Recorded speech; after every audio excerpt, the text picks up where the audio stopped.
네, 안녕하십니까. 투자전략부 김상훈입니다. 오늘 신한금융 투자 아카데미에서는 최근에 일어나고 있는 유럽의 가스 대란, 에너지 위기들이 실질적으로 신용위험으로 이어지고 있는지, 특히나 어떤 업종들에 어떻게 영향을 줄 것인지에 대한 내용을 저희 해외 크레딧 담당하고 있는 모승규 책임연구원과 한번 알아보도록 하겠습니다. 네. 안녕하세요. 안녕하세요. 네, 그 관련된 자료들 쭉 읽어봤는데 사실 이제 약간 매크로한 느낌부터 그 마이크로한 업종까지 이야기를 좀 해주셨는데요. 네네. 먼저 첫 번째 세션으로 최근에 일어나고 있는 에너지 위기의 대략적인 흐름들. 뭐 언론에서는 특히나 이제 독일, 이탈리아 중심으로 에너지 위기들, 가스를 많이 사용하고 있는 국가 중심으로 22년이 아마 최악의 겨울을 맞이하게 될 거다라는 얘기들이 많은데요. 관련된 내용들, 최근의 흐름들 이야기 부탁드리겠습니다. 네네. 일단 그 유럽은 올해 초만 하더라도 사실 강한 고용과 그리고 코로나19 방역 완화로 인한 경기 회복이 기대가 됐었습니다. 근데 2월 24일에 이제 러시아가 우크라이나를 침공하면서 네. 이제 에너지 가격의 불안정성이 커졌고 이것이 강한 인플레이션 충격으로 이어졌습니다. 그러다 보니까 이제 오른쪽 차트를 봐주시면은 이게 유로존 CPI, 즉 이제 소비자 물가 지수가 지난 6월 말 기준으로 8.5%까지 상승한 것을 확인하실 수가 있는데요. 이제 결국은 이러한 러시아가 또 최근에 이제 노드스트림 1 가스관을 이제 가동 재개를 완전 중단하면서 네. 유럽의 에너지 위기가 심화되고 있는데요. 그 노드스트림 1 가스관은 이제 발트해를 거쳐서 이제 독일로 이어지는 가스관인데 이 가스관이 유럽에서 이제 공급되는, 그러니까 러시아를 통해서 유럽에 공급되는 천연가스의 약 3분의 1 가량을 차지를 하고 있었습니다. 그래서 결국 이제 에너지 위기로 인해서 유로존의 이제 물가가 빠르게 올라가다 보니까 이제 ECB는 이 물가를 잡기 위해서 기준금리를 빠르게 인상을 하고 있고요. 그 과정 속에서 결국 유럽의 크레딧은 약화될 수밖에 없습니다. 그래서 이제 유럽이 지금 러시아산 천연가스를 대체하는 과정 속에서 결국 단기적인 경제 충격은 불가피하다 이렇게 보고 있습니다.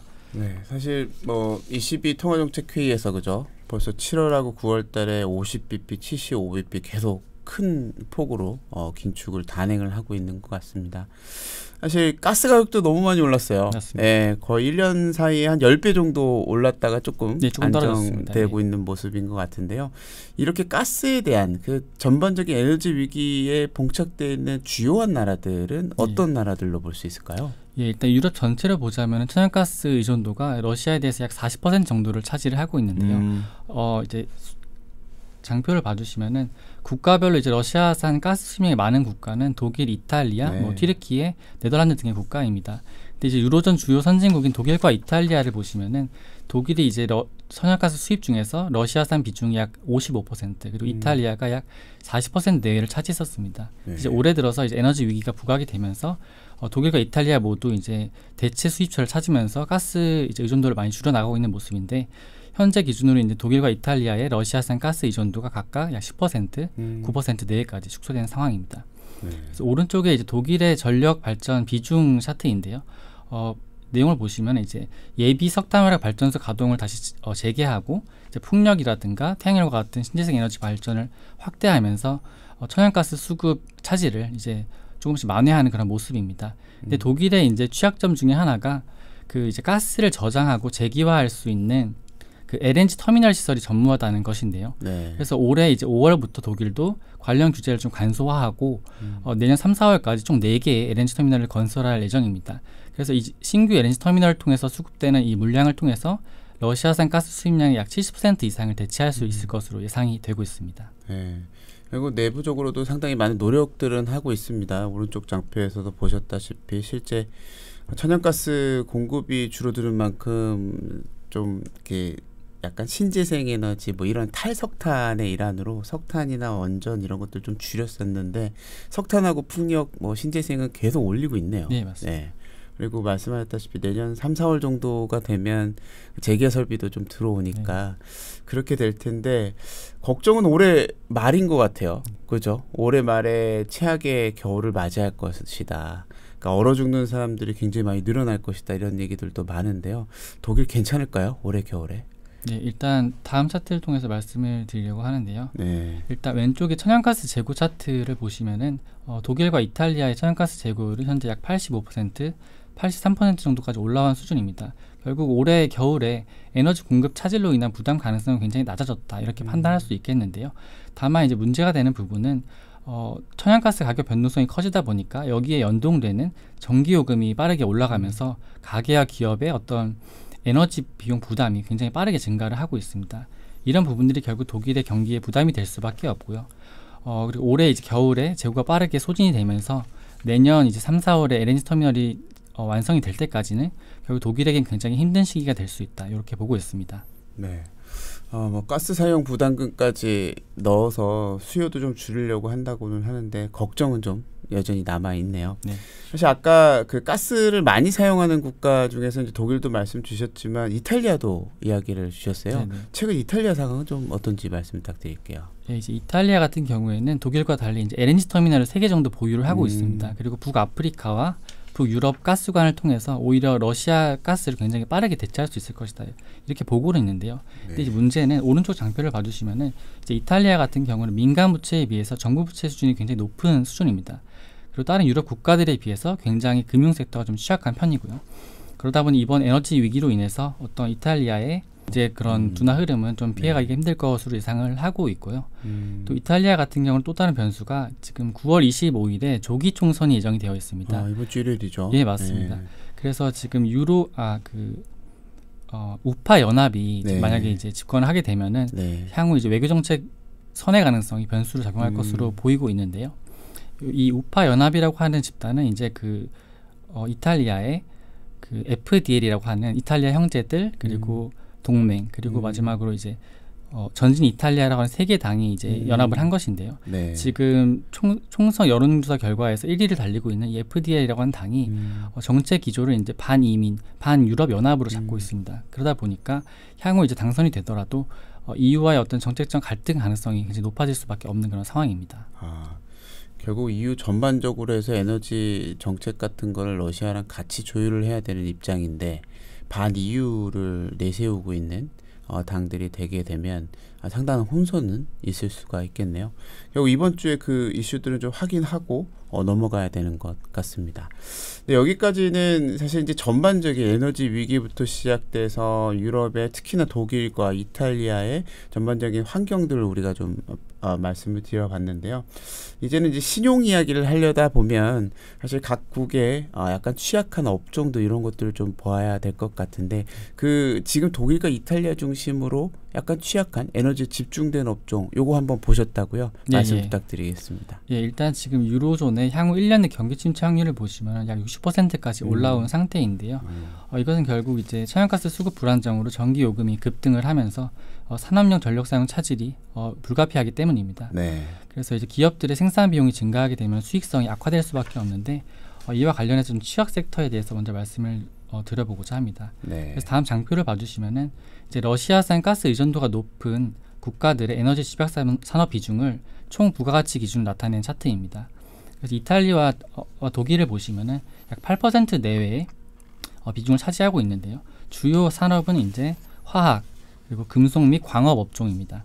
그러면 대부분 우리가 상식적으로 알고 있는 이제 말씀하셨던 화학이라든가 유리 제조 그리고 어디서 보니까 이코노미스트지에서는 또 철강도 약간 취약 업종으로 지목을 하고 있는 것 같아요. 예, 맞습니다. 그러니까 전반적으로 가스가 많이 필요한, 그러니까 열을 많이 해서 무언가를 제조하는 업종들 전반적으로 약간은 취약한 섹터로 지목이 되는데 특히나 이탈리아나 독일 같은 경우에는 말씀 주셨던 뭐 금속이나 플라스틱 뭐 이런 업종들이 좀 걱정이다라고 말씀 주셨습니다. 그래서 준비하신 자료들을 보면 한 4가지 업종 정도를 지목해서 이야기를 주시는 것 같아요. 네. 그래서 알루미늄 그리고 유리 제조 그리고 화학 유틸리티 이렇게 4개 업종일 텐데요. 하나하나 좀 조목조목 이야기 부탁드리겠습니다. 네, 일단 알루미늄 먼저 말씀을 드려보면은 유럽의 연간 알루미늄 생산 능력은 약 450만 톤 정도입니다. 알루미늄 1톤을 생산하는 데는 약 15메가와트시의 전력이 소모가 되는데요. 이게 어느 정도냐 하면은 이제 독일의 4인 가구 기준으로 5개 가구가 1년 동안 사용할 수 있는 전기에 맞먹는 양입니다. 그래서 이렇게 전기를 많이 사용하는 알루미늄 제련소는 한번 가동을 멈추기도 어렵고 그리고 가동을 중단하면은 재가동하는데 굉장히 많은 비용이 소모가 되게 됩니다. 근데 그럼에도 불구하고 최근 유럽의 재련소들이 가동을 이제 줄이거나 중단하는 모습들을 보여주고 있는데요. 현재 지역별로 보시면은 생산이 약 35%에서 많게는 50%까지 감소를 한 상황입니다. 이어서 다음 섹터를 말씀드려보면 이제 유리 제조업인데요. 그 백신을 담는 유리병을 바이알이라고 합니다. 이 바이알은 이제 섭씨 1,500도에서 2,000도 사이에서 제작이 되는데 주요 에너지원으로 천연가스를 사용을 하고 있습니다. 그리고 이 유리 제조업도 마찬가지로 한번 생산이 중단되면은 재가동까지 적게는 수개월에서 많게는 최장 2년까지 걸린다고 합니다. 그리고 이제 독일의 이제 쇼트라고 하는 회사가 네. 미국의 코닝 그리고 일본의 에니지와 함께 3대 특수유리 제조업체인데요. 이 쇼트라고 하는 회사가 글로벌 백신 바이알 시장에서 약 점유율을 50% 이상 차지하고 있습니다. 근데 이 쇼트가 최근에 이제 그 특수유리 제품과 관련된 물량 부족을 지금 겪고 있고요. 또 최근 언론 보도에 따르면은 쇼트가 이제 천연가스를 대체할 수 있는 연료로 프로판을 확충했다. 그래서 결국 최악의 셧다운을 좀 면할 수 있을 것 같은데요. 이제 문제는 장표에 나와 있다시피 무디스도 향후 1년 내 유럽에서 부도를 가장 높을 섹터로 포장재와 유리 제조업을 지목을 하고 있습니다. 네. 결국 방금 말씀드렸던 알루미늄하고 유리 제조업 전반적으로 이쪽에 해당되는 기업들은 뭐 다양한 비용들에 대한 이슈들 때문에 사실 부도 확률도 예전보다는 훨씬 타 섹터보다는 훨씬 더 높아졌다라고 이해를 하면 되겠네요. 네, 맞습니다. 그럼 다음으로 이제 화학하고 유틸리티 섹터도 좀 한번 말씀 부탁드리겠습니다. 네, 이어서 이제 화학 섹터 말씀드려보겠습니다. 이제 유럽의 화학 업체들은 이제 가스 공급이 중단되면서 그러니까 감소되면서 점차 이제 생산을 줄여나가고 있는데요. 독일의 대표 화학 업체인 바스프 같은 경우에는 유럽에 공급되는 천연가스 관련 제품의 약 77%를 생산을 하고 있습니다. 근데 이제 바스프가 이제 8월 들어서 가스 공급이 약 50% 가까이 감소를 하면서 공장의 가동 속도가 둔화되고 있습니다. 그리고 최근 바스프가 이제 발표한 내용에 따르면은 이 가스 공급이 50% 이하로 계속 유지가 되게 되면은 결국에 셧다운이 이를 수 있다. 이런 경고가 나오고 있는데요. 그만큼 이제 화학 업체들의 어떤 수익성이라든가 그런 부분이 좋지 않은 상황입니다. 그리고 마지막으로 유틸리티 섹터를 말씀드려 보면은 유럽의 유틸리티 섹터들은 이제 천연가스 수급 불안정으로 부족한 가스분을 현물 시장을 통해서 보충을 해왔는데요. 그러다 보니까 생산 비용이 크게 증가를 하면서 수익성이 급격하게 악화되었습니다. 독일의 이제 최대 전력 업체라고 하는 유니퍼는 이제 지난 2분기에 자본 잠식에 빠졌고요. 결국 6월 30일에 독일 정부에 구제 금융을 요청을 했습니다. 그리고 또 다른 3대 전력회사 중 하나인 엠베베 자회사 중 이제 BNG라고 하는 업체가 있는데요. 이 업체는 이제 독일에서 세 번째로 천연가스를 많이 수입하는 업체입니다. 이 업체도 지난 9월 9일에 가스 관련 조달 비용이 급증하면서 독일 정부에 긴급 지원을 요청한 상황입니다. 유틸리티 업체들 상황이 독일 정부의 예상보다 많이 좋지 않다 보니 독일 정부는 최근에 이제 3대 전력회사 모두를 국유화하는 방안을 검토를 하고 있다고 합니다. 그리고 독일 정부가 이제 지난 발표한 내용이 이제 10월 1일부터는 가스 사용 부담금을 부과해서 기업과 가게들에 대해서 추가 부담금을 걷겠다 이렇게 이야기를 했는데요. 이 부담금을 이제 이 3대 전력회사들을 구제하는 데 활용할 방안이라고 합니다. 남의 얘기만은 아닙니다, 그죠? 저희 우리나라도 이제 한국전력의 다양한 전기료 때문에 이제 그 신용에 대한 위험들, 걱정들도 시장에서 또는 많은 고객들께서도 갖고 계신 것 같은데 가장 큰 차이점은 이들은 사실 민영화되어 있었던 전력회사고 한국전력은 이미 국유화되어 있는 전력회사랑 가장 큰 차이가 있는데 결국 독일도 유틸리티 섹터의 상당 부분을 국유화하려는 노력들까지도 이어지고 있는 모습이네요. 네. 남의 일이 아니라서 참 가슴 아픈인 것 같습니다. 전반적으로 4가지 업종에 대해서 이야기를 좀 주셨어요. 그러니까 알루미늄, 유리 제조업, 그리고 뒷단에 이제 화학하고 유틸리티 섹터, 특히나 이제 에너지 전력 회사들 이야기를 주셨는데요. 이게 지금 우리가 바라보는 것보다 한 달, 2달이 지났을 때 현 상황이 크게 바뀌지 않는다면 조금 더 부도 확률이 높아지는, 그러니까 신용 위험의 가능성이 더 높아지는 환경으로 가지 않을까라는 걱정이 좀 듭니다. 오늘 말씀하신 내용들 좀 정리해서 결론 부탁드릴게요. 네, 이제 결론 말씀드려보겠습니다. 일단 올해 겨울 유럽 기온과 같은 변수가 남아있기는 하지만 어쨌든 올해 이제 겨울에 유럽의 경기 침체 리스크는 정점에 이를 것이다 이렇게 예상을 하고 있고요. 일단 지금 러시아산 가스가 대체되는 시점까지는 결국 이러한 부분들이 어떤 경제 성장이라든가 기업들의 어떤 수익을 좀 가로막는 제약하는 요인으로 작용할 것 같다 이렇게 보고 있습니다. 그리고 이제 뭐 프랑스라든가 스페인 같은 국가들은 상대적으로 여유가 있기는 한데요. 이제 LNG 터미널이 없는 독일이라든가 동유럽 국가들은 아무래도 직접적인 타격을 받을 수밖에 없는 상황입니다.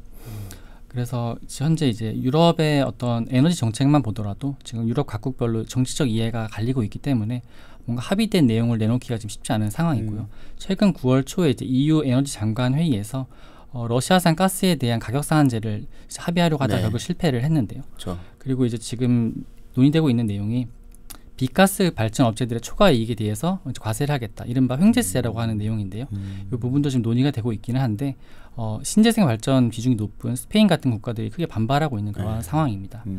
그리고 이제 중장기적으로 봤을 때는 지금 이런 에너지 위기가 유럽의 어떤 ESG 흐름, 그린 에너지 전환 같은 부분들을 이끌어낼 수는 있겠지만 단기적인 경제 충격은 불가피하고 특히 이제 에너지 집약 산업들, 아까 말씀드렸던 뭐 철강, 화학, 그리고 유리 제조업 같은 섹터들과 유틸리티 섹터들이 굉장히 취약하기 때문에 고조되는 신용 위험에 대한 주의가 필요하다 이렇게 말씀드릴 수 있겠습니다. 네. 네, 오늘은 처음 유럽 에너지 위기부터 시작돼서 거기에 영향을 받는 나라들 그리고 그 나라들이 어떤 산업에 집중되어 있고 어떤 산업들이 취약한지까지 3단계로 한번 이야기를 풀어 나갔습니다. 아마 오늘보다 내일 그리고 내일보다 다음 달 그리고 연말에 다가가면 갈수록 지금 우리가 이야기 나눴던 이러한 위기들은 조금 더 고조될 가능성이 높지 않을까라고 걱정되고 있습니다. 관련돼서 또 에너지 관련된 이야기들이 나오면 이 영상과 함께 또 새로운 영상 찍어보도록 하겠습니다. 네, 오늘 말씀 감사합니다. 네, 시청해 주셔서 감사합니다.